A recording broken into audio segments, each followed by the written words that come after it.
This is a story I wrote a couple of years ago, and when I was first corresponding with Amanda, and after being introduced in email by Jason Webley, and we were writing, that was the correct response. And we were writing backwards and forwards, and she mentioned that she was once an 8-foot bride, a living statue. And I said, that's odd, I just wrote a story about a living statue. And so, given that this story has not shown up yet, it was written too recently to be in any of my short story collections, which means none of you have heard it, I thought I'd read it.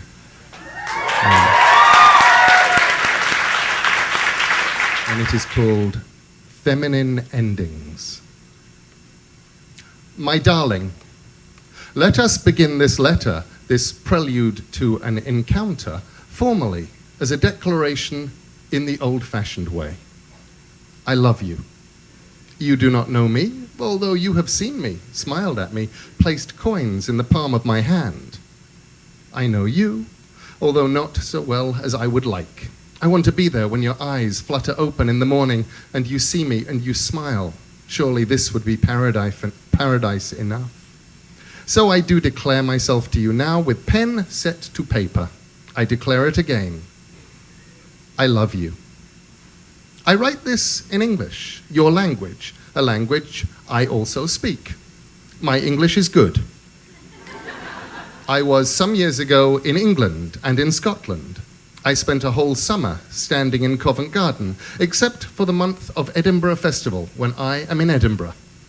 People who put money in my books in Edinburgh included Mr. Kevin Spacey, the actor, and Mr. Jerry Springer, the American television star, who was in Edinburgh for an opera about his life. I have put off writing this for so long, although I have wanted to, although I have composed it many times in my head. Shall I write about you? About me? First, you. I love your hair, long and red. The first time I saw you, I believed you to be a dancer, and I still believe that you have a dancer's body. The legs and the posture, head up and back. It was your smile that told me you were a foreigner before I ever heard you speak. In my country, we smile in bursts, like the sun coming out and illuminating the fields and then retreating again behind a cloud too soon. Smiles are valuable here and rare. But you smiled all the time as if everything you saw delighted you. You smiled the first time you saw me, even wider than before. You smiled and I was lost like a small child in a great forest, never to find its way home again. I learned when young that the eyes give too much away. Some in my profession adopt dark spectacles, or even, and these I scorn with bitter laughter as amateurs, masks that cover the whole face. What good is a mask? My solution is that of full sclera theatrical contact lenses, purchased from an American website for a little under €500, which cover the whole eye. They are dark grey, of course, and look like stone. They have made me more than €500, paid for themselves over and over. You may think, given my profession, that I must be poor, but you would be wrong. Indeed, I fancy that you must be surprised by how much I have collected. My needs have been small and my earnings always very good. Except when it rains. Sometimes even when it rains. The others, as perhaps you have observed, my love, retreat when it rains, put up the umbrellas, run away. I remain where I am, always. I simply wait unmoving. It all adds to the conviction of the performance. And it is a performance, as much as when I was a theatrical actor, a magician's assistant, even when I myself was a dancer. That is how I am so familiar with the bodies of dancers. Always, I was aware of the audience as individuals. I have found this with all actors and all dancers, except the short-sighted ones, for whom the audience is a blur. My eyesight is good, even through the contact lenses. Did you see the man with the moustache in the third row? We would say, he is staring at Minou with lustful glances. And Minou would reply, ah yes, but the woman in the aisle, who looks like the German Chancellor, she is now fighting to stay awake. If one person falls asleep, you can lose the whole audience, so we would play the rest of the evening to a middle-aged woman who wished only to succumb to drowsiness. The second time you stood near me, you were so close I could smell your shampoo. It smelled like flowers and fruit. I imagine America as being a whole continent full of women who smell of flowers and fruit. You were talking to a young man from the university. You were complaining about the difficulties of our language for an American. I understand what gives a man or a woman gender, you were saying, but what makes a chair masculine or a pigeon feminine? Why should a statue have a feminine ending? The young man, he laughed and pointed straight at me then. But truly, if you were walking through the square, you can tell nothing about me. The robes look like old marble, water-stained and time-worn and lichened. The skin could be granite. Until I move, I am stone and old bronze, and I do not move if I do not want to. I simply stand. Some people wait in the square for much too long, even in the rain, to see what I will do. They are uncomfortable, not knowing, only happy once they have assured themselves that I am a natural, not an artificial. It is the uncertainty that traps people like mouse in a glue trap. I am writing about myself perhaps too much. I know that this is a letter of introduction as much as it is a love letter. I should write about you. Your smile, your eyes so green. You do not know the true color of my eyes. I will tell you. They are brown. You like classical music, but you also have ABBA and Kid Loco on your iPod Nano. You wear no perfume. Your underwear is, for the most part, faded and comfortable, although you have a single set of red lace brassiere and panties which you wear for special occasions. People watch me in the square, but the eye is only attracted by motion. I have perfected the tiny movement, so tiny that the passerby can scarcely tell if it is something he saw or not. Yes? Too often people will not see what does not move. The eyes see it, but do not see it. They discount it. I am human-shaped, but I am not human. So in order to make them see me, to make them look at me, to stop their eyes from sliding off me and paying me no attention, I am forced to make the tiniest motions to draw their eyes to me. Then, and only then, do they see me. But they do not always know what they have seen. I think of you as a code to be broken, or a puzzle to be cracked, or a jigsaw puzzle to be put together. I walk through your life and I stand motionless at the edge of my own. My gestures, statuesque, precise, are too often misinterpreted. I want you. I do not doubt this. You have a younger sister. She has a MySpace account and a Facebook account. We talk sometimes on Messenger. All too often, people assume that a medieval statue exists only in the 15th century. That is so not true.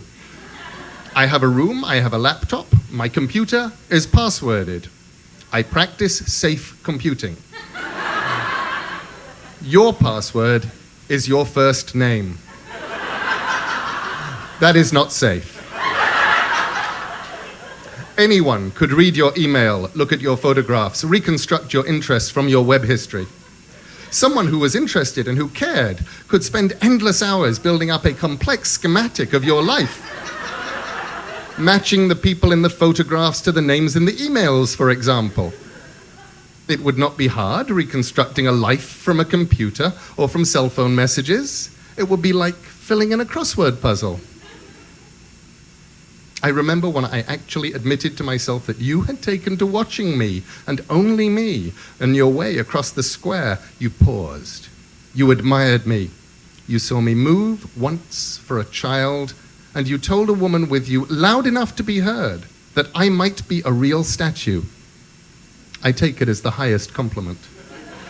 I have many different styles of movement, of course. I can move like clockwork, in a set of tiny jerks and stutters. I can move like a robot or an automaton. I can move like a statue coming to life after hundreds of years of being stone. Within my hearing, you have spoken many times of the beauty of this small city, how for you to be standing inside the stained glass confection of the old church was like being imprisoned inside a kaleidoscope of jewels. It was like being in the heart of the sun. Also, you are concerned about your mother's illness. When you were an undergraduate, you worked as a cook, and your fingertips are covered with the scar marks of 1,000 tiny knife cuts. I love you, and it is my love for you that drives me to know all about you. The more I know, the closer I am to you. You were to come to my country with a young man, but he broke your heart, and still you came here to spite him, and still you smiled. I close my eyes, and I can see you smiling. I close my eyes, and I see you striding across the town square in a clatter of pigeons. The women of this country do not stride. They move diffidently, unless they are dancers. And when you sleep, your eyelashes flutter. The way your cheek touches the pillow. The way you dream. I dream of dragons. When I was a small child, at the home, they told me that there was a dragon beneath the old city. I pictured the dragon wreathing like black smoke beneath the buildings, inhabiting the cracks between the cellars, insubstantial and yet always present. That is how I think of the dragon, and how I think of the past now. A black dragon made of smoke.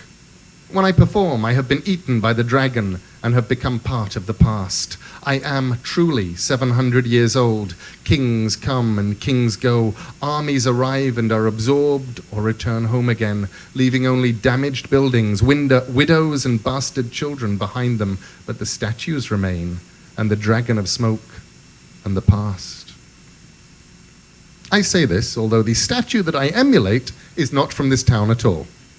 It stands in front of a church in southern Italy, where it is believed either to represent the sister of John the Baptist, or a local lord who endowed the church to celebrate that he had not died of the plague, or the angel of death.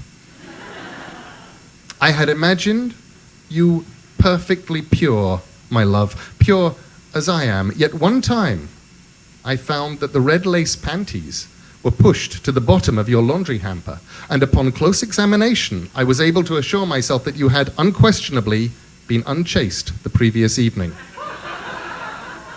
Only you know who with, for you did not talk of the incident in your letters home, or allude to it in your online journal. A small girl looked up at me once and turned to her mother and said, "Why is she so unhappy?" I translate into English for you, obviously. The girl was referring to me as a statue, and thus she used the feminine ending. Why do you believe her to be unhappy? Why else would people make themselves into statues? Her mother smiled. Perhaps she is unhappy in love, she said. I was not unhappy in love. I was prepared to wait until everything was right, something very different. There is time. There is always time. It is the gift I took from being a statue, one of the gifts, I should say. You have walked past me and looked at me and smiled, and you have walked past me, and other times you barely noticed me as anything other than an object. Truly, it is remarkable how little regard you or any human gives to something that remains completely motionless. You have woken in the night, got up, walked to the little toilet, micturated, walked back to your bed, slept once more, peacefully. You would not notice something perfectly still, would you? Something in the shadows. If I could, I would have made the paper for this letter for you out of my body. I thought about mixing in with the ink my blood or spittle, but no. There is such a thing as overstatement. Yet, grand loves demand grand gestures, yes? I am unused to grand gestures. I am more practiced in the tiny gestures. I made a small boy scream once simply by smiling at him when he had convinced himself that I was made of marble. It is the smallest of gestures that will never be forgotten. I love you. I want you, I need you, I am yours just as you are mine. There, I have declared my love for you. Soon, I hope, you will know this for yourself, and then we will never part. It will be time, in a moment, to turn around, put down the letter.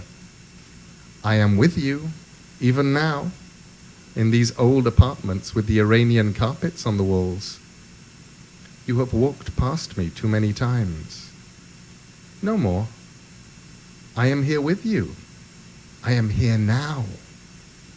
When you put down this letter, when you turn and look across this old room, your eyes sweeping it with relief or with joy or even with terror,